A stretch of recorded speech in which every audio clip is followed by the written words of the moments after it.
यहोवा ने मिस्र देश में मूसा और हारून से कहा कि ये महीना तुम लोगों के लिए आरंभ का ठहरे, अर्थात वर्ष का पहला महीना यही ठहरे। इस्राएल की सारी मंडली से इस प्रकार कहो कि इसी महीने के 10वें दिन को तुम अपने अपने पितरों के घरानों के अनुसार घराने पीछे एक एक मेमना ले रखो। और यदि किसी के घराने में एक मेमने के खाने के लिए मनुष्य कम हो, तो वह अपने सबसे निकट रहने वाले पड़ोसी के साथ प्राणियों की गिनती के अनुसार एक मेमना ले रखे, और तुम हर एक के खाने के अनुसार मेमने का हिसाब करना। तुम्हारा मेमना निर्दोष और पहले वर्ष का नर हो, और उसे चाहे भेड़ों में से लेना चाहे बकरियों में से। और इस महीने के 14वें दिन तक उसे रख छोड़ना, और उस दिन गोधूली के समय इस्राएल की सारी मंडली के लोग उसे बलि करें। तब वे उसके लोहू में से कुछ लेकर जिन घरों में मेमने को खाएंगे उनके द्वार के दोनों वलंदों और चौखट के सिरे पर लगाएं। और वे उसके मांस को उसी रात आग में भूंजकर अख़मीरी रोटी और कड़वे सागपात के साथ खाएं।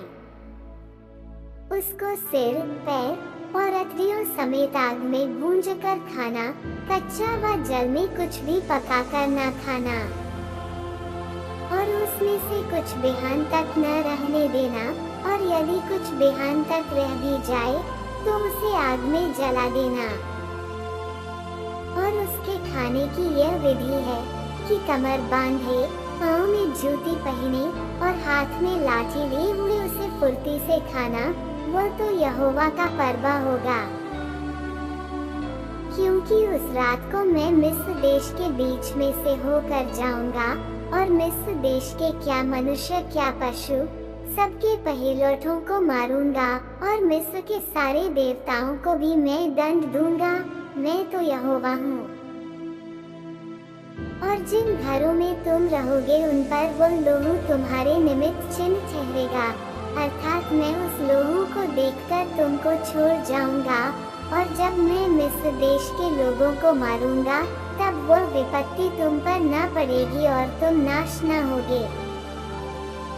और वह दिन तुमको स्मरण दिलाने वाला ठहरेगा, और तुम उसको यहोवा के लिए पर्व करके मानना।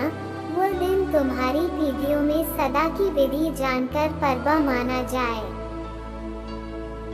7 दिन तक अख़मीरी रोटी खाया करना, उनमें से पहले ही दिन अपने अपने घर में से खमीर उठा डालना, वरन जो पहले दिन से लेकर 7वें दिन तक कोई खमीरी वस्तु खाए, वह प्राणी इस्राएलियों में से नाश किया जाए। और पहले दिन एक पवित्र सभा और 7वें दिन भी एक पवित्र सभा करना। उन दोनों दिनों में कोई काम न किया जाए, केवल जिस प्राणी का जो खाना हो उसके काम करने की आज्ञा है। इसलिए तुम बिना खमीर की रोटी का पर्व मानना, क्योंकि उसी दिन मानो मैंने तुमको दल दल करके मिस्र देश से निकाला है। इस कारण वह दिन तुम्हारी पीढ़ियों में सदा की विधि जानकर माना जाए। पहले महीने के 14वें दिन की सांझ से लेकर 21वें दिन की सांझ तक तुम अख़मीरी रोटी खाया करना। 7 दिन तक तुम्हारे घरों में कुछ भी खमीर न रहे, वरन जो कोई किसी खमीरी वस्तु को खाए, चाहे वह देशी हो चाहे परदेशी, वह प्राणी इस्राएलियों की मंडली से नाश किया जाए। कोई खमीरी वस्तु न खाना, अपने सब घरों में बिना खमीर की रोटी खाया करना। तब मूसा ने इस्राएल के सब पुरनियों को बुलाकर कहा, तुम अपने अपने कुल के अनुसार एक एक मेमना अलग कर रखो और फसह का पशु बलि करना। और उसका लोहू जो तसले में होगा उसमें जूफा का एक गुच्छा डुबाकर उसी तसले में के लोहू से द्वार के चौखट के सिरे और दोनों वलंगों पर कुछ लगाना, और भोर तक तुम में से कोई घर से बाहर न निकले। क्योंकि यहोवा देश के बीच होकर मिस्रियों को मारता जाएगा, इसलिए जहाँ जहाँ वह चौखट के सिरे और दोनों अलंगों पर उस लोगों को देखेगा, वहाँ वो उस द्वार को छोड़ जाएगा और नाश करने वाले को तुम्हारे घरों में मारने के लिए न जाने देगा। फिर तुम इस विधि को अपने और अपने वंश के लिए सदा की विधि जानकर माना करो। जब तुम उस देश में जिसे यहोवा अपने कहने के अनुसार तुमको देगा प्रवेश करो, तब वो काम किया करना। और जब तुम्हारे लड़के वाले तुमसे पूछे कि इस काम से तुम्हारा क्या मतलब है, तब तुम उनको यह उत्तर देना कि यहोवा ने जो मिस्रियों के मारने के समय मिस्र में रहने वाले हम इस्राएलियों के घरों को छोड़कर हमारे घरों को बचाया, इसी कारण उसके फसह का ये बलिदान किया जाता है। तब लोगों ने सिर झुकाकर दंडवत की और इस्राएलियों ने जाकर जो आज्ञा यहोवा ने मूसा और हारून को दी थी उसी के अनुसार किया। और ऐसा हुआ कि आधी रात को यहोवा ने मिस्र देश में सिंहासन पर विराजने वाले फिरौन से लेकर गड्ढे में पड़े हुए बंधुए तक सबके पहिलौठों को, वरन पशुओं तक के सब पहिलौठों को मार डाला।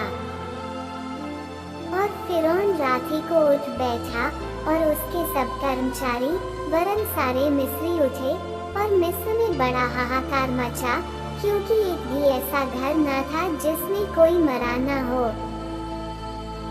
तब फिरौन ने रात ही रात में मूसा और हारून को बुलवाकर कहा, तुम इस्राएलियों समेत मेरी प्रजा के बीच से निकल जाओ और अपने कहने के अनुसार जाकर यहोवा की उपासना करो। अपने कहने के अनुसार अपनी भेड़ बकरियों और गाय बैलों को साथ ले जाओ और मुझे आशीर्वाद दे जाओ। और मिस्री जो कहते थे कि हम तो सब मर मिटे हैं, उन्होंने इजरायली लोगों पर दबाव डालकर कहा कि देश से झटपट निकल जाओ। तब उन्होंने अपने गूंधे गुंधाए आटे को बिना खमीर दिए ही कठौतियों समेत कपड़ों में बांध के अपने अपने कंधे पर डाल लिया। और इस्राएलियों ने मूसा के कहने के अनुसार मिस्रियों से सोने चांदी के गहने और वस्त्र मांग लिए। और यहोवा ने मिस्रियों को अपनी प्रजा के लोगों पर ऐसा दयालु किया कि उन्होंने जो जो मांगा वह सब उनको दिया। इस प्रकार इस्राएलियों ने मिस्रियों को लूट लिया। तब इस्राएली रामसेस से कूच करके सुक्कोत को चले और बाल बच्चों को छोड़े कोई 6 लाख पुरुष प्यादे थे। और उनके साथ मिली जुली हुई एक भीड़ गई और भेड़ बकरी गाय बैल बहुत से पशु भी साथ गए। और जो गूंधा आटा वे मिस्र से साथ ले गए उसकी उन्होंने बिना खमीर दिए रोटियां बनाई, क्योंकि वे मिस्र से ऐसे बरबस निकाले गए कि उन्हें अवसर भी न मिला कि मार्ग में खाने के लिए कुछ पका सके। इसी कारण वह गूंधा हुआ आटा बिना खमीर का था। मिस्र में बसे हुए इस्राएलियों को 430 वर्ष बीत गए थे। और उन 430 वर्षों के बीतने पर ठीक उसी दिन यहोवा की सारी सेना मिस्र देश से निकल गई। यहोवा इस्राएलियों को मिस्र देश से निकाल लाया, इस कारण वह रात उसके निमित्त मानने के अति योग्य है। ये यहोवा की वही रात है जिसका पीढ़ी पीढ़ी में मानना इस्राएलियों के लिए अति अवश्य है। फिर यहोवा ने मूसा और हारून से कहा, पर्व की विधि यह है कि कोई परदेशी उसमें से न खाए, पर जो किसी का मोल लिया हुआ दास हो और तुम लोगों ने उसका खतना किया हो, वह तो उसमें से खा सकेगा, पर परदेशी और मजदूर उसमें से न खाएं। उसका खाना एक ही घर में हो, अर्थात तुम उसके मांस में से कुछ घर से बाहर न ले जाना और बलि पशु की कोई हड्डी न तोड़ना। पर्व को मानना इस्राएल की सारी मंडली का कर्तव्य कर्म है। और यदि कोई परदेशी तुम लोगों के संग रहकर यहोवा के लिए पर्व को मानना चाहे, तो वो अपने यहाँ के सब पुरुषों का खतना कराए, तब वह समीप आकर उसको माने और वह देशी मनुष्य के तुल्य ठहरेगा। पर कोई खतना रहित पुरुष उसमें से न खाने पाए। उसकी व्यवस्था देशी और तुम्हारे बीच में रहने वाले परदेशी दोनों के लिए एक ही हो। यह आज्ञा जो यहोवा ने मूसा और हारून को दी उसके अनुसार सारे इस्राएलियों ने किया। और ठीक उसी दिन यहोवा इस्राएलियों को मिस्र देश से दल दल करके निकाल